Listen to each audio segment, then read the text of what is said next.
What do you feel are the critical state funding needs in our county schools, and how would you address these? We're going to start with Dennis Goodwin.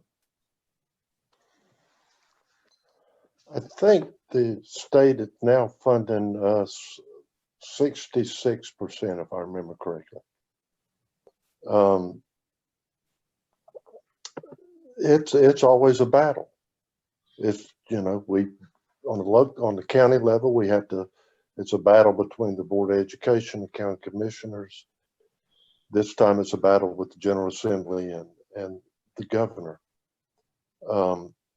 We have to have advocates who are fighting on behalf of our schools and our students, so that we can receive the funding, that we're not waiting around to see, are they going to fund this or are they going to fund that?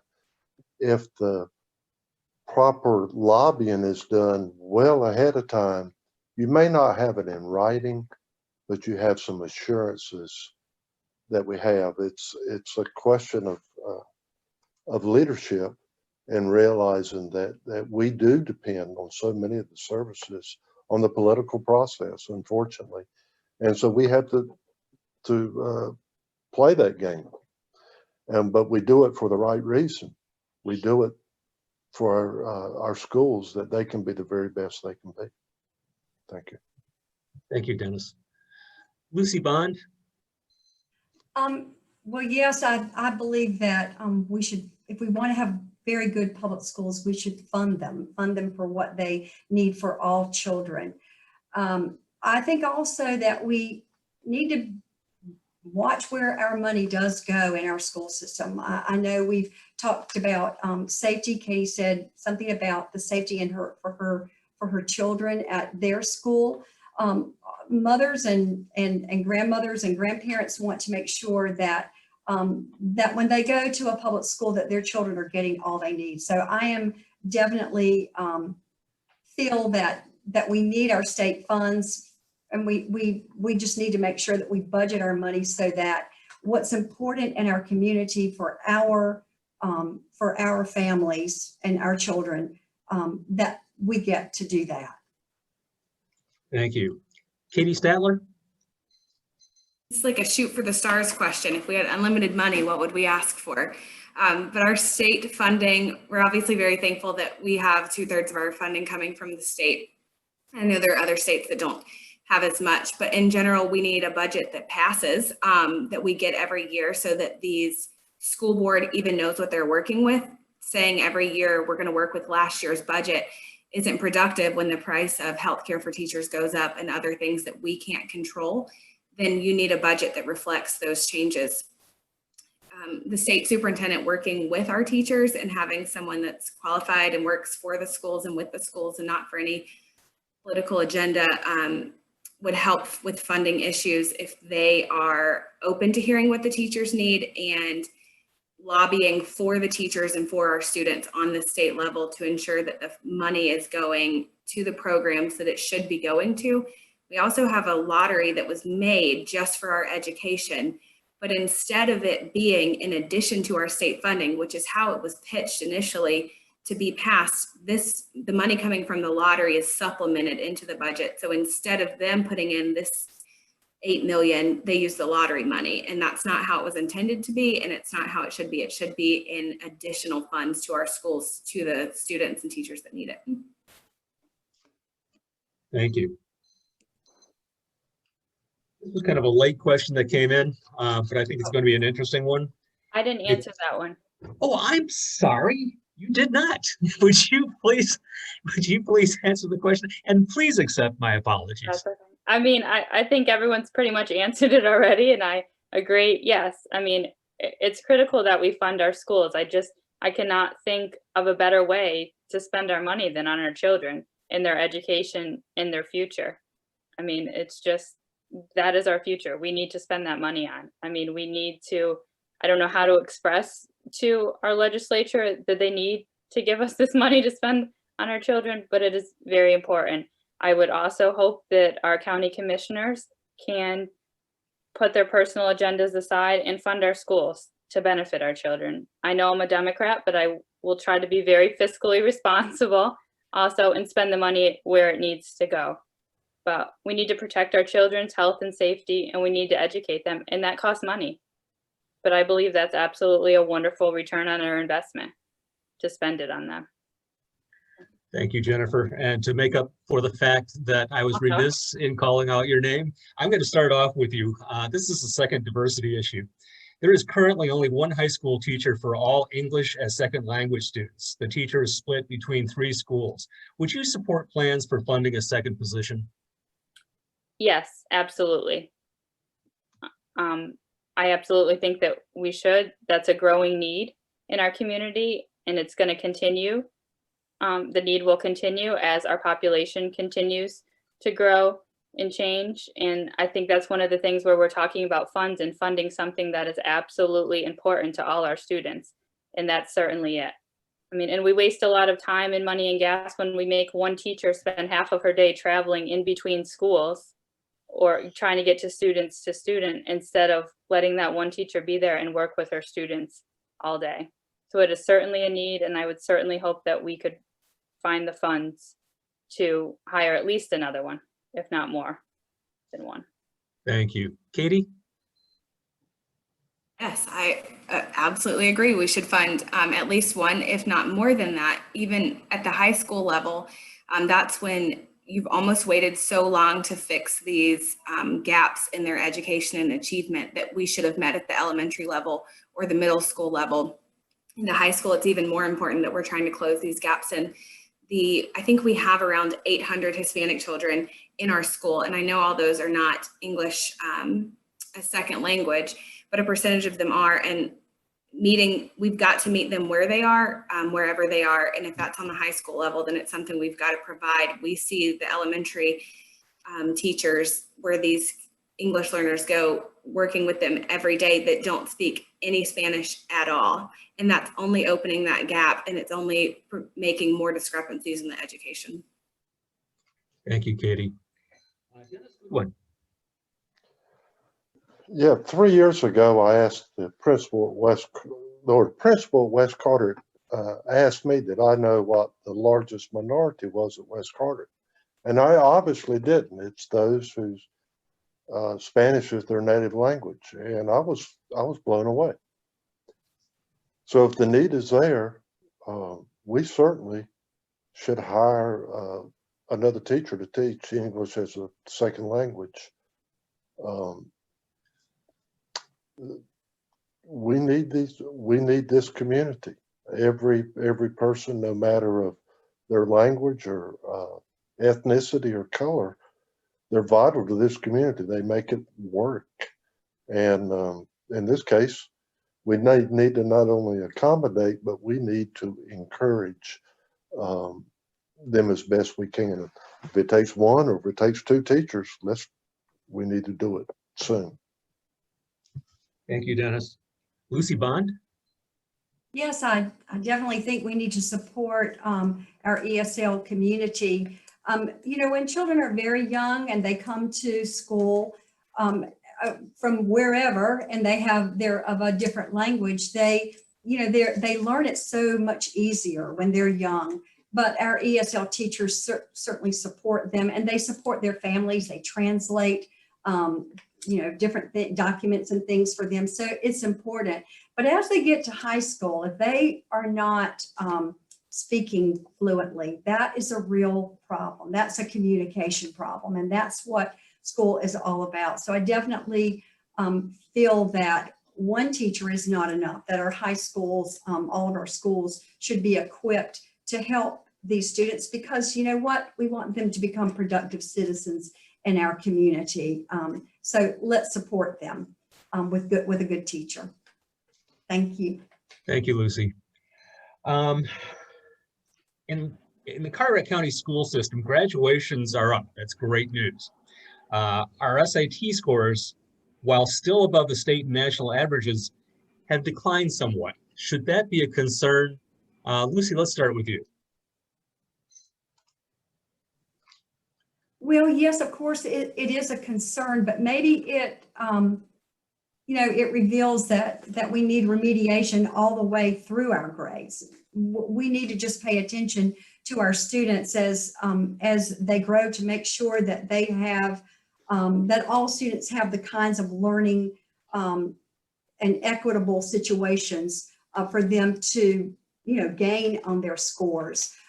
So yes, that's a concern. I'm sure that COVID is going to put many students behind. So I do think that remediation is very important for our high schoolers to make good SAT scores, but also for all of our students to do well.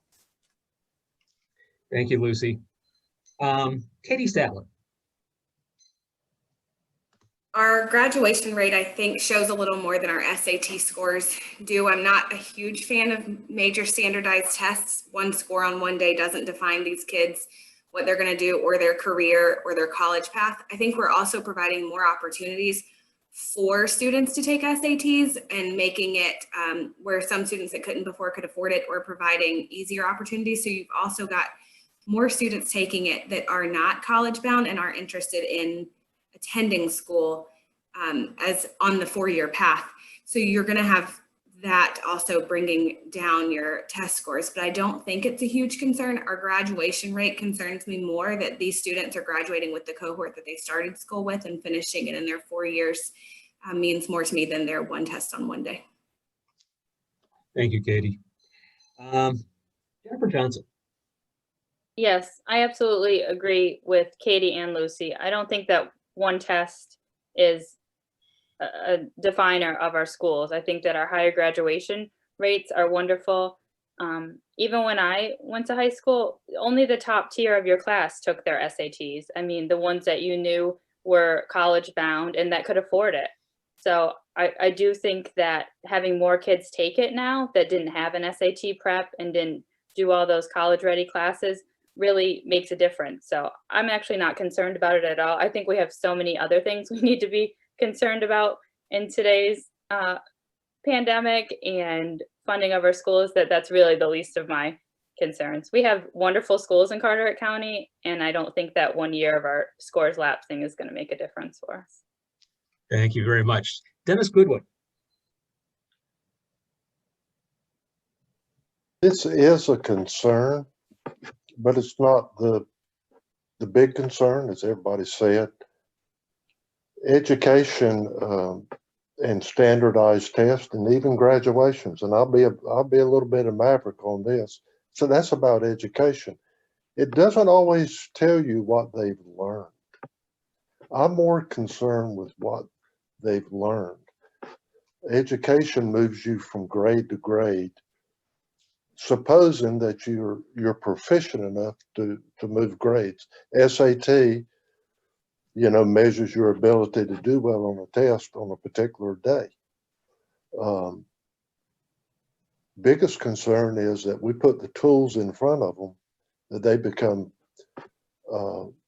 knowledgeable, well-rounded citizens of our communities, that they add value to our communities.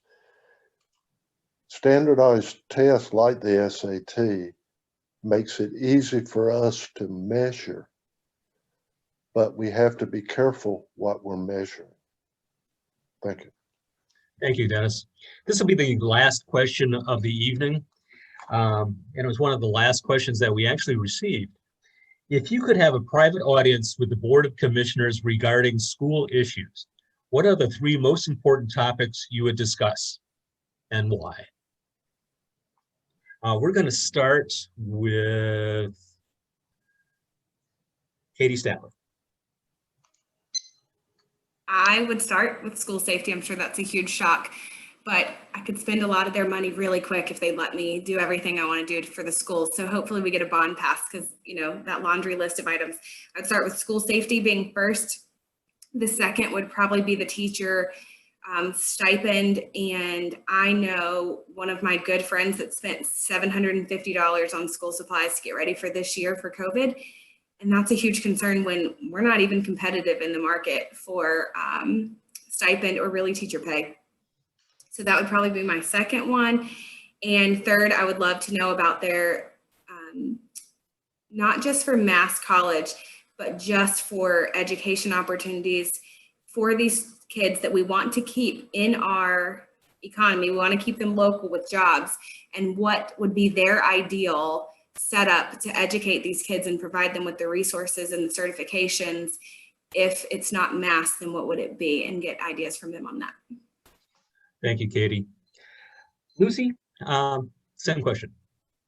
Okay, well, first of all, I probably wouldn't go by myself. I would probably take some teachers and principals, because I think I can tell you that, I mean, I could spend money on making sure that our students have equitable opportunities, you know, ESL teachers, safety and health. There are just so many things. But, you know, I think one thing that we forget to do is listen to our teachers, listen to who is on the front line in our schools. So to me, the most important thing is to have health and safety standards, to make sure they have everything they need, to make sure that we can remediate. I think I've said this before, you know, and just to make sure that we have equitable opportunities for the huge, you know, population of children that we have, to make sure that they are cared for. But to get to specifics, I think I would take some other folks with me.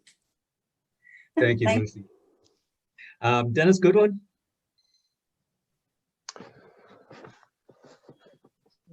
The first thing I would probably do is thank them for supporting the bond referendum.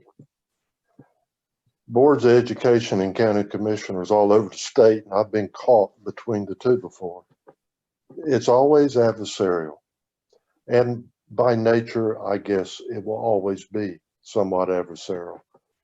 But when they give us a win and give us some things we want, we also need to say thank you to them. We need them on our team. Secondly, I would talk to them about the total safety. That they don't want it coming back on them, that because we weren't properly funded locally, that we weren't able to guarantee safety, and that it would be in their best interest to do this. I guess you can tell I was kind of a pastor politician in talking with folks. And third, I would talk to them about the quality of citizens that we want to produce from kindergarten through 12th grade, and invite them to see it in action. It's easy to make decisions from a distance, but through the help of the central administration, to get them on some of our campuses and see the great job our teachers and staff are doing. Thank you. Thank you. Jennifer Johnson. My theory would be funding, funding, and funding. I mean, everything we've talked about tonight, the health and safety of our students, more ESL teachers, remediation after COVID. I mean, those cost money, but it's money well spent. I mean, we have to protect our children. We have to keep them safe. And I don't think that it's all that, you know, the positions we're asking for, another ESL teacher, I mean, that's not going to make or break a budget. I think making some small changes can really benefit our student population and our community and only make us better. I just feel like we need to, we have such a high tier at the top of our school system with high SATs and students that graduate and go off to wonderful schools, but we can continue to bring those other students up with us too and make even more of our students successful, like in a program like Mass or more vocational based programs. So I would ask them for more money to make our schools even better than they are. Thank you, Jennifer. Now we'll begin the 2 minutes per candidate for closing remarks. We'll go in reverse order from where we started, which means we're going to start with Katie Staller. I first want to thank the Chamber and the League of Women Voters for hosting this forum. I think allowing voters to feel empowered and be informed voters is a great opportunity that you're providing anyone that can watch this. I know if elected, it's going to be a straight uphill learning curve, and no matter how much preparation and studying and setting legislation and budget I've done, I know it's going to be a straight uphill learning curve, but I'm excited for the challenge if I am elected to do this.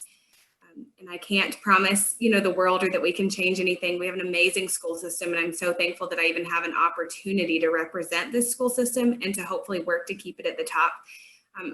But I can promise that every decision made in that boardroom that I make will be for the best interest of 8,000 kids and their teachers. Thank you. Jennifer Johnson. I'd also like to thank the League of Women Voters and the Chamber for hosting us tonight and the other candidates on the call. I think it's been really great for all of us to really get to interact with each other and see how the other feels about some questions. We're all clearly very similar minded. We all clearly want the absolute best for our children and our students. And I think I'll just close with, I have always been an advocate for children, and I always will. So if elected to that position, that is my #1 goal, is our children. Thank you very much. Dennis Goodwin. Yeah, I too want to thank the League of Women Voters and the Chamber for this. I always learn. My wife and I didn't have children. I've never taught a day of school. So why would I do this? I feel like it's a calling. What I am is a proven leader. And I don't have to, do any accolades around that. And sometimes we need people who are advocating for the most important thing of persons in our lives, most important people of our community, who have the ability to lead, who can go toe to toe with a county commissioner or with a legislature and not back down. That's what I bring to the table. Thank you. Thank you. And Lucy Bond. I want to thank everyone for being here again, and thank, of course, the League of Women Voters and the Chamber and Tom. I do want to say that, our public schools are the best places for our students to learn and to thrive and really to be safe. We need to get them back to school. We want the schools to open carefully so they can stay open. So I just wanted to throw in there that, we can support our schools by wearing masks in our community, by physically distancing, by respecting our educators, by providing resources for these teachers who are spending so much to make their classrooms inviting but yet safe. Moving furniture around is, that's a real challenge, but they do it, and we need to provide for them what they need. We also need to always advocate for a budget that will help our teachers meet the needs of the students that they serve. I am a passionate believer in the power of public schools to change lives because I was there and I saw it. I think that schools are a shining light in this community and that they give us hope for the future. My education experiences and my desire to serve this community on the Carteret County School Board is rooted in a career that's always been my life's work, public service and public education. And I'm thankful for the other candidates that are here because I feel like that, they would do a great job if they were elected and I were not. So I'm happy to be here, and I'm happy to be amongst this group of candidates. Thank you. Thank you, Lucy. I just want to let everybody know that I have enjoyed this very much. I've learned a lot, and all 4 of you are extremely impressive. You did very, very well tonight. So thank all of you for doing this. This concludes our forum. It has been recorded, and the replay will be posted on the League's website. That's www.lwcarteretcounty.org.